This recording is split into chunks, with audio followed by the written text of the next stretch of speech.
নমস্কার বন্ধুরা, chef Shrabani daily vlog চ্যানেলের পক্ষ থেকে সবাইকে স্বাগত জানিয়ে আজ আপনাদের সাথে শেয়ার করতে চলেছি বাড়ির গাছে বেগুন তুলে বেগুন দিয়ে পুনকা শাক রেসিপি। চলুন তাহলে শুরু করি। তো দেখুন বন্ধুরা, সবার প্রথমে বেগুন তুলে নেব। দেখুন এইগুলো হচ্ছে একদম দেশি বেগুন, টাটকা। দেখুন অনেকগুলো বেগুন ধরেছে, তার মধ্যে আমি যেগুলো আগে ধরেছে একটু বড় হয়েছে সেই বেগুনগুলোই দেখুন আমি তুলে নেব।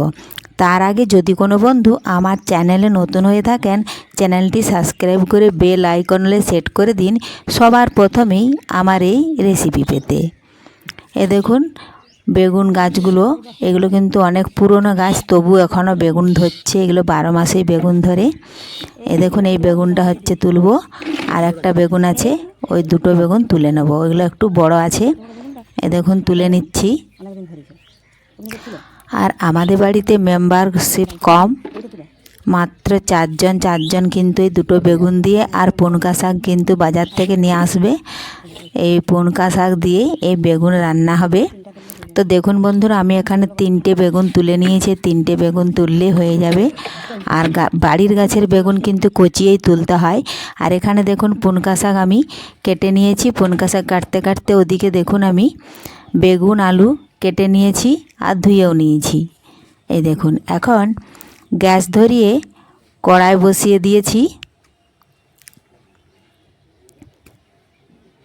কড়াইয়ের মধ্যে দেব আমি পরিমাণ মতো সাদা তেল। আমি এখানে সাদা তেল দিচ্ছি, আপনারা পারলে সরষের তেলও দিতে পারেন, তাতেও কোনো অসুবিধে নেই। তো তেল ভালোভাবে গরম করে নিচ্ছি। গরম হয়ে গেলেই দিলাম আমি সামান্য একটু নুন দিলাম, তাহলে তার দিকে তেলটা ছিটাবে না। তো দেখুন দিয়ে দিলাম তেজপাতা, গোটা জিরে, 5 ফোড়ন, একটু ভেজে নিচ্ছি। একটু ভেজে নিয়েই এখন দিয়ে দিচ্ছি পেঁয়াজ কুচি। পেঁয়াজও একটু নাড়াচাড়া করে ভেজে নেব। আপনারা প্রথম থেকে পুরো ভিডিওটা শেষ পর্যন্ত দেখতে থাকুন। ভিডিওটি ভালো লাগলে একটা লাইক দিয়ে পাশে থাকুন ও বন্ধুদের সাথে শেয়ার করে দিন। এদিকে দেখুন আমি জিরে সর্ষে বাটা বেটে নিয়েছি। এখানে আমি কিছু উপকরণ দেব। দিচ্ছি হলুদ গুঁড়ো, দেব স্বাদ মতো লবণ, আর দেব পরিমাণ মতো লঙ্কা গুঁড়ো। ঝালটা আপনারা আপনাদের পছন্দ মতো দেবেন। এদিকে দেখুন পেঁয়াজটা একটু নাড়াচাড়া করে দেখে নিচ্ছি ভাজা হয়ে গেছে, আর খুব বেশি ভাজবো না। এই দেখুন এখন আমি বেগুন আলু কেটে রেখেছিলাম সেগুলো কড়ার মধ্যে দিয়ে দিলাম, আর ওই বাটির মধ্যে যে মশলাটা তৈরি করেছিলাম সেটাও দিয়ে দিলাম। এখন ভালোভাবে বেশ কিছুক্ষণ সময় নিয়ে একটু নাড়াচাড়া করে নেব। দেখুন মশলার বাটিটা ধুয়ে জল দিয়ে দিলাম একটু।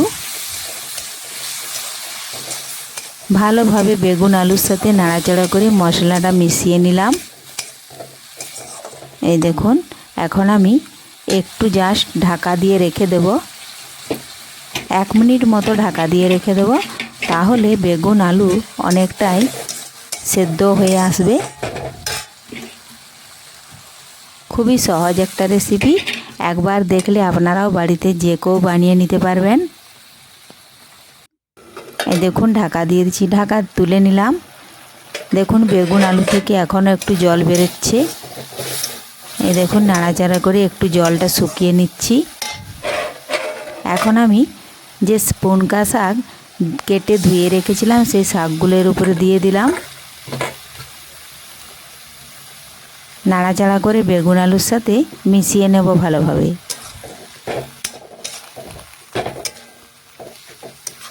এভাবে মিশিয়ে নিয়ে আমি আবারও কিছুক্ষণ ঢাকা দিয়ে দেব, তাতে যেটুকু বেগুন আলু সেদ্ধ হতে বাকি আছে সেটাও কিন্তু এই শাকের সাথেই ভালোভাবে সেদ্ধ হয়ে যাবে। আমি এখন এটা 1 থেকে 2 মিনিট মতো ঢাকা দিয়ে রেখে দেব। তো দেখুন বন্ধুরা, ফিরে এলাম 1 থেকে 2 মিনিট পর। দেখুন জল কিন্তু শুকিয়ে গেছে, শাক থেকে অনেকটা জল বেরিয়েছিল, সেই জলেই কিন্তু বেগুন আর আলু ভালোভাবে সেদ্ধ হয়ে গেছে। নাড়াচাড়া করে ভালোভাবে মিশিয়ে নেব। আমার হাতের কাছে বড়ি নেই, আপনারা পারলে বড়ি দিয়েও সাঁতলে দিতে পারেন। তো রেসিপিটি ভালো লাগলে লাইক শেয়ার করবেন। ধন্যবাদ।